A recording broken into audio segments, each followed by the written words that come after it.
الحمدللہ رب العالمین والصلاة والسلام علی رسول الامین وعلی آلہ وصحبہ اجمعین، اما بعد، اعوذ باللہ السمیع العلیم من الشیطان الرجیم، بسم اللہ الرحمن الرحیم، رب اشرح لی صدری ویسر لی امری واحلل عقدۃ من لسانی یفقہوا قولی۔ بھائیوں اور بزرگوں، طلاق کے سلسلے میں یہ دوسری نشست ہے جس میں طلاق کے مسائل کا ذکر ہوگا۔ سب سے پہلے میں طلاق کی لغوی معنی کی وضاحت کرنا چاہتا ہوں۔ طلاق کا لغوی معنی ہے چھوڑ دینا۔ شرعی اصطلاح میں طلاق کا مفہوم ہوتا ہے نکاح کے بندھن کو توڑ دینا اور رشتے ازدواج کو ختم کر دینا۔ نکاح دراصل ایک عظیم رشتہ ہے۔ دنیاوی رشتوں میں اللہ تبارک و تعالیٰ نے اسے میثاق غلیظ سے تعبیر کیا ہے۔ سورہ نساء سورہ نمبر 4 اور آیت نمبر 21 میں اللہ تبارک و تعالیٰ نے فرمایا وَأَخَذْنَ مِنْكُمْ مِيثَاقًا غَلِيظًا، وہ عورتیں تم سے ایک مضبوط عہد و پیمان لے چکی ہیں۔ اس سے معلوم ہوتا ہے کہ نکاح کا رشتہ ایک عظیم اور مضبوط بندھن ہے جسے تا وفات قائم رکھنا چاہیے، وفات تک قائم رکھنا چاہیے۔ لیکن انسانی ضرورت اور معاشرتی ضرورت اور چند اضطراری اور مجبوری کی صورت میں اسلام نے طلاق کی اجازت دی ہے۔ اور یہ بھی بتاتا چلوں کہ جن مذاہب میں طلاق کی اجازت نہیں دی گئی ان مذاہب کے ماننے والے آج اس بات پر مجبور ہو چکے ہیں کہ طلاق کے نظام کو رائج کیا جائے، اس لیے وہ اپنے مذاہب کے برعکس اپنی حکومتوں میں اس چیز کو جائز قرار دیا ہے کہ میاں بیوی اگر آپس میں مل جل کر نہ رہ سکتے ہو تو حکومت کے ذریعے، کورٹ کے ذریعے ان کے درمیان علیحدگی کی جائے، کیونکہ اسلام یہ قیامت تک کے لیے ہے۔ انسان کی ساری ضروریات کو خالق نے اپنی مخلوقات کی ضروریات کو مد نظر رکھتے ہوئے طلاق کو جائز قرار دیا، اور ساتھ ہی ساتھ یہ بھی اللہ کے نبی کریم صلی اللہ علیہ وسلم نے فرمایا کہ اللہ تبارک و تعالیٰ نے جو بے شمار چیزیں حلال کی ہیں ان میں سب سے ناپسندیدہ اور سب سے مکروہ چیز طلاق ہے۔ اگرچہ ناپسندیدہ اور مکروہ ہے لیکن ہمیں ان کے احکامات کو جاننے کی ضرورت ہے تاکہ ہم اللہ تبارک و تعالیٰ کی نازل کردہ شریعت کے مطابق اگر خدا نخواستہ اس بندھن کو توڑنے اور ختم کرنے کی ضرورت محسوس ہوئی تو شریعت کے مطابق ہم اسے ادا کریں۔ اللہ کے نبی کریم صلی اللہ علیہ وسلم نے اس عورت کے سلسلے میں کہا جو عورت اپنے شوہر سے طلاق طلب کرے ایسی عورت پر جنت کی خوشبو حرام ہے۔ ترمذی ابو داؤد کی روایت ہے، اللہ کے نبی کریم صلی اللہ علیہ وسلم فرماتے ہیں ایّم امرأۃ سألت زوجها طلاق من غیر بأس فحرام علیہا رائحۃ الجنہ، وہ عورت جو بغیر کسی سبب کے اپنے شوہر سے طلاق طلب کرے، خلا لے، تو ایسی عورت پر جنت کی خوشبو حرام ہے۔ طلاق کے احکامات اللہ تبارک و تعالیٰ نے قرآن مجید میں مختلف مواقع میں بیان کیے ہیں، جن میں دو جگہوں میں اللہ تبارک و تعالیٰ نے طلاق کے احکام کو تفصیل سے بیان کیا ہے۔ پہلی جگہ سورہ طلاق سورہ نمبر 65 اور آیت نمبر 1 سے 7 میں، اور دوسری جگہ سورہ بقرہ سورہ نمبر 2 اور آیت نمبر 228 تا 232۔ آئیے سب سے پہلے میں ان آیتوں کی تلاوت آپ کے سامنے کروں اور پھر اس کے بعد اس کا ترجمہ، تاکہ آپ کو یہ بات معلوم ہے کہ طلاق کا جو طریقہ ہے اللہ تبارک و تعالیٰ نے اپنے قرآن مجید میں کس آسان اور سہل انداز میں بیان کیا ہے۔ اگرچہ کہ فقہی کتابوں میں طلاق کے مسائل کو اتنا مشکل بنا دیا ہے کہ آپ اگر اس کا مطالعہ کرنا چاہیں تو آپ حیران و پریشان ہو جائیں گے اور آپ صحیح راستے پر اور صحیح طلاق کا جو طریقہ ہے اسے نہیں پا سکیں گے۔ تو قرآن مجید کے الفاظ میں اللہ تبارک و تعالیٰ نے کس سہل اور آسان انداز میں طلاق کا طریقہ بتلایا ہے وہ میں آپ کے سامنے ذکر کروں۔ سورہ طلاق سورہ نمبر 65 اور آیت نمبر 1 سے 7 میں اللہ تبارک و تعالیٰ فرماتا ہے بسم اللہ الرحمن الرحیم یا ایھا النبی اذا طلقتم النساء فطلقوهن لعدتهن واحصوا العدة واتقوا الله ربكم لا تخرجوهن من بيوتهن ولا يخرجن الا ان يأتين بفاحشة مبينة وتلك حدود الله ومن يتعد حدود الله فقد ظلم نفسه لا تدري لعل الله يحدث بعد ذلك امرا فاذا بلغن اجلهن فامسكوهن بمعروف او فارقوهن بمعروف واشهدوا ذوي عدل منكم واقیموا الشہادۃ للہ ذالکم یوعظ به من کان یؤمن باللہ والیوم الآخر ومن یتق اللہ یجعل له مخرجا ویرزقه من حیث لا یحتسب ومن یتوکل علی اللہ فهو حسبہ ان اللہ بالغ امرہ قد جعل اللہ لكل شیء قدرا واللائی یئسن من المحیض من نسائکم ان ارتبتم فعدتهن 3 اشہر واللائی لم يحضن وولاة الاحمال اجلهن ان يضعن حملهن ومن يتق الله يجعل له من امره يسرا ذلك امر الله انزله اليكم ومن يتق الله يكفر عنه سيئاته ويعظم له اجرا اسكنوهن من حيث سكنتم من وجدكم ولا تضاروهن لتضيقوا عليهن وان كن ولاة حمل فانفقوا عليهن حتى يضعن حملهن فان ارضعن لكم فآتوهن اجورهن وأتمروا بينكم بمعروف وإن تعاسرتم فسترجع له أخرى لينفق ذو سعة من سعته ومن قدر عليه رزقه فلينفق مما آتاه الله لا يكلف الله نفسا إلا ما آتاها سيجعل الله بعد عسر يسرا.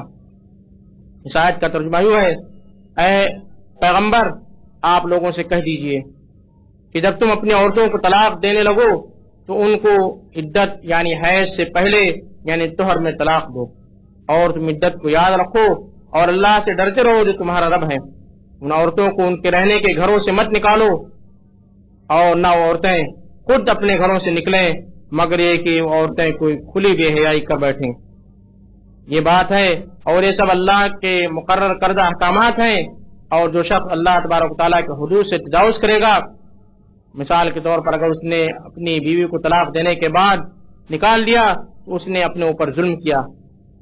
تمہیں خبر نہیں شاید اللہ تبارک و تعالیٰ اس طلاق دینے کے بعد کوئی نئی بات شوہر کے دل میں پیدا کر دے، مثلا طلاق پر ندامت ہو اور پھر وہ اسے رجوع کر لے. پھر جب متعلقہ عورتیں اپنی عدت گزرنے کے قریب پہنچ جائیں تو تم کو اختیار ہے یا تو دستور کے مطابق قاعدے کے مطابق نکاح میں رہنے دو، رجوع کر لو، یا قاعدے کے مطابق ان کو رہائی دے دو، انہیں چھوڑ دو، طلاق دے دو، اور آپس میں 2 معتبر شخصوں کو گواہ کر لو اگر گواہی کی حاجت پڑے. ٹھیک گواہ رکھو، اللہ کے واسطے بلا رو ریاض گواہی دو. اس مضمون سے، ان آیات سے اس شخص کو نصیحت کی جاتی ہے جو اللہ اور یوم قیامت پر ایمان رکھتا ہے، اور جو شخص اللہ تبارک و تعالیٰ سے ڈرتا ہے اور اللہ تبارک و تعالیٰ اس کے لیے نجات کی شکل نکال دیتا ہے اور اس کو ایسی جگہ سے رزق دیتا ہے جہاں سے اس کا گمان بھی نہیں ہوتا. اور جو شخص اللہ تبارک و تعالیٰ پر توکل کرے گا اللہ اس کی مدد کے لیے کافی ہے. اللہ تبارک و تعالیٰ اپنا کام جس طرح چاہے پورا کرتا ہے. اللہ تعالیٰ نے ہر چیز ایک اندازے کے مطابق اپنے علم میں مقرر کر رکھا ہے. اور تفصیل یہ بھی ہے کہ تمہاری متعلقہ بیویاں جو عورتیں زیادہ عمر والی ہیں، حیض کے آنے سے نا امید ہو چکی ہیں، اگر تم کو ان کی عدت کی تعین میں شبہ ہو تو ان کی عدت 3 ماہ ہے. اور اس طرح جن عورتوں کو اب تک کم عمر کی وجہ سے حیض نہیں آیا ان کی بھی عدت 3 ماہ ہے. اور حاملہ عورتوں کی عدت اس کے حمل کا پیدا ہو جانا ہے. اور جو شخص اللہ تبارک و تعالیٰ سے ڈرے گا اللہ تبارک و تعالیٰ اس کے ہر کام میں آسانی کر دے گا. اللہ کا یہ حکم ہے جو کچھ ذکر کیا جا چکا، جو اس نے اللہ تبارک و تعالیٰ نے تمہارے پاس بھیجا ہے. جو شخص ان سارے معاملات میں اور دیگر معاملات میں بھی اللہ تبارک و تعالیٰ سے ڈرے گا اللہ تبارک و تعالیٰ اس کے گناہوں کو معاف کر دے گا اور اس کو بڑا اجر دے گا. تم ان متعلقہ عورتوں کو اپنی وسعت کے مطابق رہنے کا مکان دو جہاں تم رہتے ہو، اور ان کو تنگ کرنے کے لیے انہیں تکلیف مت پہنچاؤ. اور اگر وہ عورتیں حمل والی ہیں تو حمل پیدا ہونے تک ان عورتوں کے کھانے پینے کا خرچ دو. پھر اگر وہ متعلقہ عورتیں جبکہ پہلے ہی سے بچہ والیاں ہوں یا بچہ ہی پیدا ہونے سے ان کی عدت ختم ہو چکی ہو، تمہارے لیے بچے کے دودھ پلانے کی اجرت تم پر مقرر ہے. تم ان کے دودھ پلانے کی اجرت مقررہ دستور کے مطابق دیا کرو، اور اجرت کے بارے میں باہم آپس میں ایک دوسرے سے مشورہ کر لیا کرو. لیکن اگر آپس میں کوئی اختلاف ہو جائے تو کوئی دوسری عورت اس بچے کو دودھ پلا دے گی. وسعت والا یعنی جسے اللہ تبارک و تعالیٰ نے وسعت دی ہے اپنی وسعت کے مطابق بچے پر اور بچے کی ماں پر خرچ کرے. اور جس کی آمدنی تنگ ہے، جس کی آمدنی کم ہے، اللہ تبارک و تعالیٰ نے اس کو جتنا دیا ہے اسی میں سے وہ خرچ کرے. اللہ تبارک و تعالیٰ کسی کو اس کی وسعت سے زیادہ تکلیف نہیں دیتا ہے. اللہ تبارک و تعالیٰ تنگی کے بعد جلد ہی وسعت اور فراغت دے دے گا. اس آیت میں اللہ تبارک و تعالیٰ نے طلاق اور عدت کا ذکر کیا ہے، اور ہر آیت کے ختم ہونے کے بعد اللہ تبارک و تعالیٰ نے واتقوا اللہ کا لفظ استعمال کیا ہے، یعنی ہمیں ان سارے معاملات میں اللہ تبارک و تعالیٰ کا خوف اور اللہ تبارک و تعالیٰ کا تقوی ملحوظ رکھنا چاہیے۔ دوسری آیت جن میں اللہ تبارک و تعالیٰ نے طلاق کا طریقہ بتلایا ہے وہ سورہ بقرہ سورہ نمبر 2 اور آیت نمبر 228 تا 232 ہے۔ اللہ تبارک و تعالیٰ فرماتا ہے والمطلقات یتربصن بانفسهن ثلاثة قروء ولا يحل لهن ان يكتمن ما خلق الله في ارحامهن ان كن يؤمن بالله واليوم الاخر وبعولتهن حق بردهن في ذلك ان ارادوا اصلاحا ولهن مثل الذي عليهن بالمعروف وللرجال عليهن درجة والله عزيز حكيم۔ الطلاق مرتان فامساك بمعروف او تسريح باحسان ولا يحل لكم ان تاخذوا مما اتيتموهن شيئا الا يخافا الا يقيما حدود الله فان خفتم الا يقيما حدود الله فلا جناح عليهما فيما افتدت به تلك حدود الله فلا تعتدوها ومن يتعد حدود الله فاولئك هم الظالمون فان طلقها فلا تحل له من بعد حتى تنكح زوجا غيره فان طلقها فلا جناح عليهما ان يتراجعا ان ظنا ان يقيما حدود الله وتلك حدود الله يبينها لقوم يعلمون واذا طلقتم النساء فبلغن اجلهن فامسكوهن بمعروف او سرحوهن بمعروف ولا تمسكوهن ضرارا لتعتدوا ومن يفعل ذلك فقد ظلم نفسه ولا تتخذوا آيات الله هزوا واذكروا نعمة الله عليكم وما أنزل عليكم من الكتاب والحكمة يعظكم به واتقوا الله واعلموا أن الله بكل شيء عليم وإذا طلقتم النساء فبلغن أجلهن فلا تعضلوهن أن ينكحن أزواجهن إذا تراضوا بينهم بالمعروف ذلك يوعظ به من كان منكم يؤمن بالله واليوم الآخر ذلكم أزكى لكم وأطهر والله يعلم وأنتم لا تعلمون۔ سورہ بقرہ سورہ نمبر 2 اور آیت نمبر 228 تا 232 ہے۔ اس آیت میں اللہ تبارک و تعالیٰ نے طلاق دینے کا مختصر طریقہ ذکر کیا ہے جو بڑے ہی آسان اور سہل انداز میں مذکور ہے۔ آئیے آپ کے سامنے ان آیت کا ترجمہ پیش کروں۔ اور طلاق دی ہوئی عورتیں اپنے آپ کو روکے رکھیں 3 حیض تک، اور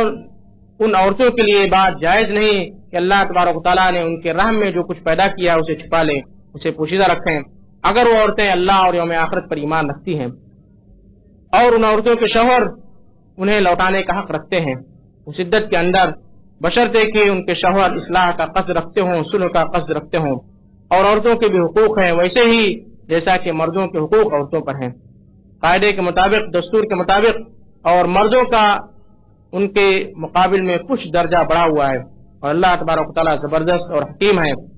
طلاق 2 مرتبہ ہے، پھر خواہ رجوع کر لینا ہو قاعدے کے مطابق، خواہ چھوڑ دینا ہو خوش عنوانی کے ساتھ، اور تمہارے لیے بات حلال نہیں کہ کچھ بھی لے لو جو تم نے بطور مہر اس عورت کو دیا ہے، مگر یہ کہ میاں بیوی میں دونوں کے اس بات کا احتمال ہو کہ اللہ تبارک و تعالیٰ کی حدود کو دونوں قائم نہیں رکھ سکیں گے۔ اگر اس بات کا احتمال ہو کہ دونوں اللہ تبارک و تعالیٰ کی حدود کو قائم نہیں رکھ سکیں گے تو پھر میاں بیوی پر کوئی گناہ نہیں ہے کہ عورت اپنی جان فدیے کے ذریعے چھڑا لے۔ یہ اللہ تبارک و تعالیٰ کی حدود ہیں، ان حدود سے تجاوز مت کرو۔ جو شخص اللہ تبارک و تعالیٰ کی حدود سے تجاوز کرے گا ایسا شخص اپنا ہی نقصان اٹھائے گا۔ پھر اگر وہ شخص اپنی بیوی کو طلاق دے دے تو اس کے لیے حلال نہیں ہے،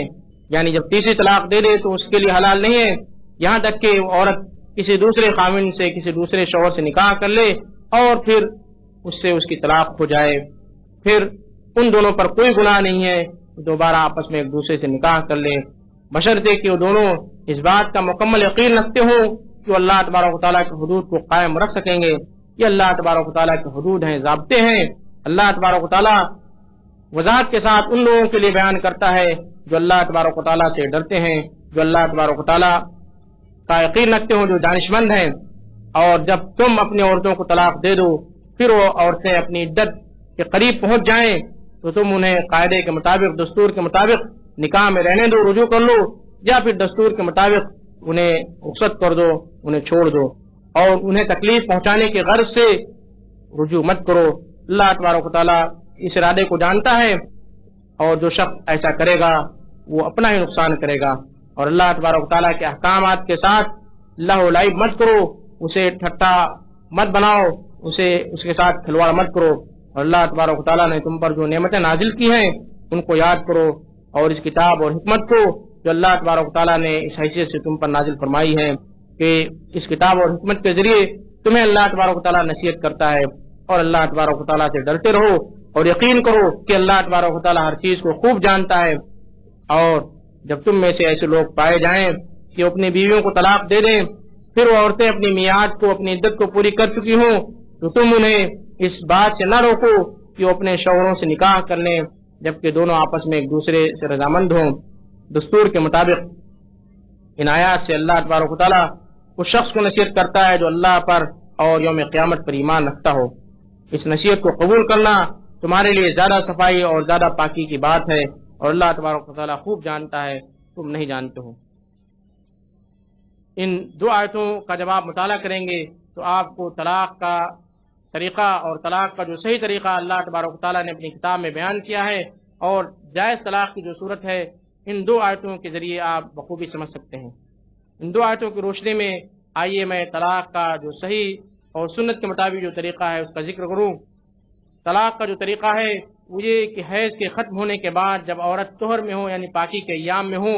اور ان ایام میں شوہر نے اس سے ہم بستری نہ کی ہو، ایسے ایام میں، ایسے طہر کے ایام میں شوہر اپنی بیوی کو طلاق دے دے۔ اور طلاق کے لیے بہتر طریقہ یہ ہے کہ بلا تعداد اسے طلاق دی جائے، اسے نہ کہا جائے کہ میں نے تمہیں 3 طلاق دی، بلکہ شوہر اپنی بیوی کو یہ کہے کہ میں نے تمہیں طلاق دے دی ہے۔ اور اس صورت میں اگر وہ شخص کو ندامت ہوتی ہے طلاق دینے کے بعد تو وہ عدت کے دوران اس سے رجوع کر سکتا ہے۔ پہلی طلاق ایک طہر میں دی گئی، 3 طہر گزرنے تک وہ شوہر اس سے بغیر نکاح کے رجوع کر سکتا ہے۔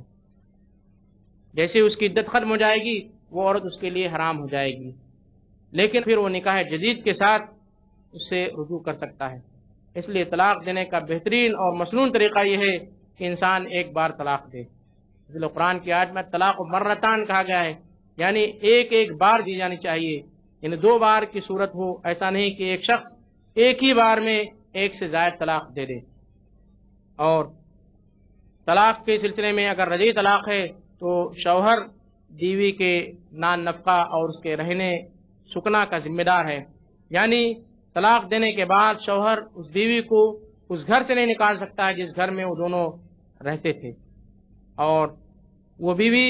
اس کے شوہر کے لیے بیوی کی حیثیت ہی سے رہے گی، یعنی اپنے شوہر کے لیے جیسے وہ بناؤ سنگھار کرتی ہے اسی طرح وہ اس کے ساتھ بناؤ سنگھار کرے گی، تاکہ شوہر کا دل دوبارہ اس عورت کی طرف مائل ہو جائے اور شوہر رجوع کر لے۔ اس لیے کہ اسلام یہ نہیں چاہتا ہے کہ ایک مضبوط رشتہ اتنی جلدی ایک زبان سے ٹوٹ جائے، اسی لیے کہا گیا کہ 3 طلاق دی جائے اور 3 بار دی جائے، تاکہ انسان کو پہلی طلاق کے بعد اگر ندامت ہو، شرمندگی محسوس ہو تو رجوع کر لے۔ سب سے بہترین طریقہ جو مسنون طریقہ ہے وہ یہ کہ انسان حیض کے ختم ہونے کے بعد طہر کی حالت میں اسے طلاق دے، اور عدت کے دوران اگر رجوع کرنا چاہتا ہے تو رجوع کر لے، اور اگر رجوع نہیں کرنا چاہتا ہے تو پھر دوسری طلاق نہ دے، اس لیے کہ اگر اس نے دوسرے طہر میں دوسری طلاق دے دی، تیسرے طہر میں تیسری طلاق دے دی، 3 ماہ کے گزر جانے کے بعد پھر اگر ندامت ہو رہی ہے تو وہ رجوع نہیں کر سکتا ہے۔ اس لیے بہتر طریقہ یہ ہے کہ اگر آپ رشتے کو توڑنا ہی چاہتے ہیں تو 1 طلاق دے دیں، اور پھر 3 حیض گزر جانے کے بعد وہ عورت آپ سے الگ ہو جائے۔ صورت میں آپ رجوع کا حق رکھتے ہیں نکاح جدید کے ساتھ، نئے نکاح کے ساتھ۔ یہ طلاق کا سب سے بہترین اور مسنون طریقہ ہے۔ لیکن اگر کوئی شخص اپنی بیوی کو الگ ہی کرنا چاہتا ہے تو اس کے لیے یہ بھی مسنون طریقہ ہے کہ 1 طہر میں طلاق دے، دوسرا حیض آئے، طہر آئے، دوسرے طہر میں دوسری طلاق دے، پھر حیض آئے، پھر تیسرا طہر آئے، تیسری طلاق دے دے، اور اس طرح وہ بیوی اس کے لیے اس سے جدا ہو جائے گی، لیکن ایسی صورت میں پھر وہ نکاح جدید سے رجوع نہیں کر سکتا ہے۔ یہ طلاق کا بہترین طریقہ ہے۔ دوسرا مسئلہ جو طلاق سے متعلق ہے وہ یہ کہ اگر کسی شخص نے ایک ہی مجلس میں 3 طلاق دے دی۔ سب سے پہلے ایک مجلس میں اگر کسی شخص نے 3 طلاق بیک وقت دے دی تو یہ طریقہ سنت کے مخالف ہے، طریقہ سنت کے خلاف ہے، اور اللہ تبارک و تعالیٰ نے سورہ بقرہ کی آیت میں یہ فرمایا ہے کہ کیا تم اللہ تبارک و تعالیٰ کی آیات کو مذاق بنانا چاہتے ہو، اللہ تبارک و تعالیٰ کی آیات سے کھلواڑ کرنا چاہتے ہو۔ اور اللہ کے نبی کریم صلی اللہ علیہ وسلم نے جب یہ سنا کہ کسی صحابی نے ایک ہی مجلس میں 3 طلاق دے دی تو اللہ کے نبی کریم صلی اللہ علیہ وسلم سخت ناراض ہوئے اور کہے کہ کیا اللہ تبارک و تعالیٰ کے حکم کے ساتھ کھلواڑ کیا جا رہا ہے؟ صحابہ کرام اتنا ناراض ہوئے کہ صحابہ کرام نے یہ سوال کیا کہ کیا میں انہیں قتل نہ کر دوں؟ اس سے معلوم ہوتا ہے کہ ایک مجلس میں 3 طلاق دینا یہ اللہ تبارک و تعالیٰ کے احکامات کے ساتھ کھلواڑ ہے اور یہ خلاف سنت ہے۔ رہا یہ کہ کیا ایک ہی مجلس میں 3 طلاق دینے سے 3 طلاق واقع ہو جائے گی یا ایک ہی طلاق واقع ہوگی؟ اس سلسلے میں اللہ کے نبی کریم صلی اللہ علیہ وسلم کے دور میں، حضرت ابوبکر کے دور میں اور حضرت عمر رضی اللہ تعالیٰ عنہ کے ابتدائی 2 سال میں اگر کسی شخص نے ایک مجلس میں 3 طلاق دی ہوتی تو ایک ہی نافذ ہوتی تھی۔ حضرت عمر رضی اللہ تعالیٰ عنہ نے جب یہ اللہ تبارک و تعالیٰ نے لوگوں کو اس بات کی مہلت دی ہے کہ وہ 3 بار طلاق دیں، لیکن لوگوں نے خود اپنے اوپر ایک مشقت ڈال لی ہے اور ایک ہی مجلس میں 3 طلاق دے ڈالتے ہیں، تو بطور سزا حضرت عمر نے اپنے دور حکومت میں یہ چیز نافذ کر دی کہ اگر کسی نے ایک مجلس میں 3 طلاق دے دی تو اس کی 3 طلاق مانی جائے گی، جیسا کہ امام مسلم کی روایت ہے۔ ابن عباس رضی اللہ تعالیٰ عنہ روایت کرتے ہیں کہ اللہ کے نبی کریم صلی اللہ علیہ وسلم کے دور میں، ابو بکر رضی اللہ تعالیٰ عنہ کے دور خلافت میں اور حضرت عمر کے دور خلافت کے ابتدائی 2 سال میں 3 طلاق ایک ہی شمار کی جاتی تھی۔ حضرت عمر رضی اللہ تعالیٰ عنہ نے جب دیکھا کہ لوگ اس سلسلے میں بڑی عجلت برتتے ہیں تو حضرت عمر نے کہا کہ کیوں نہ لوگ جب خود جلدی کرتے ہیں اس چیز میں جس میں اللہ تبارک و تعالیٰ نے انہیں ڈھیل دی ہے، آسانی دی ہے، بطور سزا میں اسے کیوں نہ نافذ کر دوں، اور حضرت عمر نے اسے 3 بطور سزا نافذ کر دیا تھا۔ طلاق کے بعد ایک دوسرا مسئلہ آتا ہے کہ اللہ تبارک و تعالیٰ نے مردوں کو طلاق کا اختیار دیا ہے تو کیا اسی طرح عورتوں کو بھی طلاق کا اختیار ہے یا نہیں؟ یعنی اگر کوئی شوہر اپنی بیوی کو بیجا پریشان کر رہا ہو تو کیا بیوی طلاق لے سکتی ہے یا نہیں؟ آپ کو یہ معلوم ہے کہ اسلام اس بات کا قائل ہے کہ مردوں اور عورتوں کے حقوق برابر ہیں۔ اسلام نے ایک طرف مرد کو طلاق کا اختیار دیا تو دوسری طرف عورت کو اس بات کا اختیار دیا کہ اگر اس کا شوہر اسے بلا وجہ تنگ کرتا ہے، پریشان کرتا ہے، عورت خلا لے سکتی ہے۔ خلا کے سلسلے میں مختصر مسائل آپ کے سامنے ذکر کیے جا رہے ہیں۔ خلا کا مفہوم ہوتا ہے، خلا کا لغوی معنی ہے خلع الثوب، کہتے ہیں کپڑا اتار دینا۔ خلا دراصل عورت شوہر کے جو حقوق ہیں اپنے شوہر کو اپنے حقوق سے دستبردار کر دیتی ہے اور وہ مال کے عوض شوہر سے طلاق طلب کرتی ہے۔ لیکن اس سلسلے میں پہلی چیز ضروری یہ ہے کہ ناپسندیدگی کا اظہار، یعنی بیوی اس بات کا اظہار کرے کہ اسے اس کا شوہر ناپسند ہے۔ بیوی کی جانب سے طلاق کا مطالبہ ہو، یہ خلا کے لیے پہلی شرط ہے، اور یہ ناپسندیدگی اس حد درجہ ہو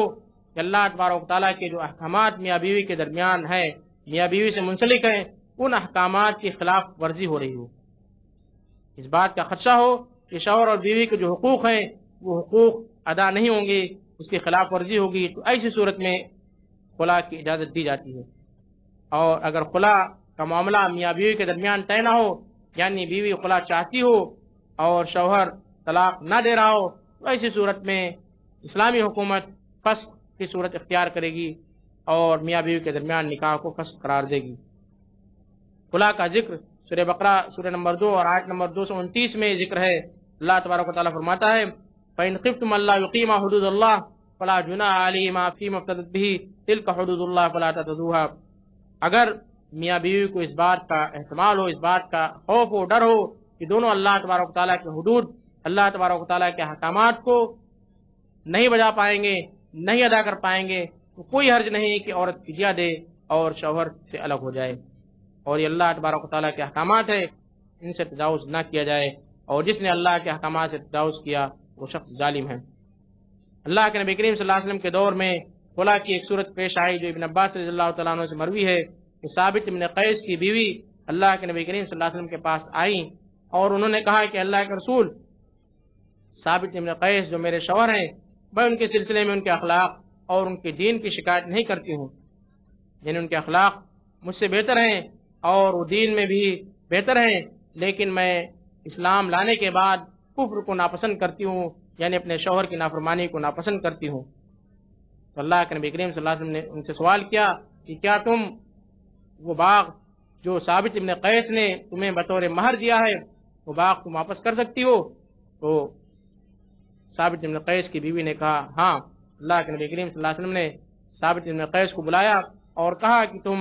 اپنا باغ لے لو اور انہیں ایک طلاق دے دو۔ تو اس سے معلوم ہوتا ہے کہ خلا کی صورت میں بھی شوہر ایک طلاق دے گا، اور جو مہر شوہر نے دیا ہے وہ مہر بیوی واپس کر دے گی۔ یہ بنیادی شرط ہے خلا کے لیے۔ خلا میں بنیادی شرط یہ ہے کہ شوہر کو بیوی مہر واپس کر دے گی جو مہر اس نے دیا ہے، اور پھر شوہر اسے ایک طلاق دے دے گا۔ لیکن اگر شوہر طلاق نہیں دے رہا ہے تو ایسی صورت میں اسلامی حکومت دونوں کے درمیان فسخ کرا دے گی۔ اس سے معلوم ہوتا ہے کہ جہاں اللہ تبارک و تعالیٰ نے مرد کو طلاق کا اختیار دیا ہے، وہیں اگر شوہر کی جانب سے زیادتی ہو رہی ہو تو بیوی خلا لے سکتی ہو، اور خلا لینے کی یہ صحیح صورت ہے جو اس حدیث اور اس آیت میں بیان کی گئی۔ اللہ تبارک و تعالیٰ سے دعا ہے کہ اللہ تبارک و تعالیٰ ہمیں صحیح معنوں میں اسلامی احکامات کو سمجھنے اور ان پر عمل کرنے کی توفیق عطا فرمائے۔ آمین۔ وآخر دعوانا الحمدللہ رب العالمین۔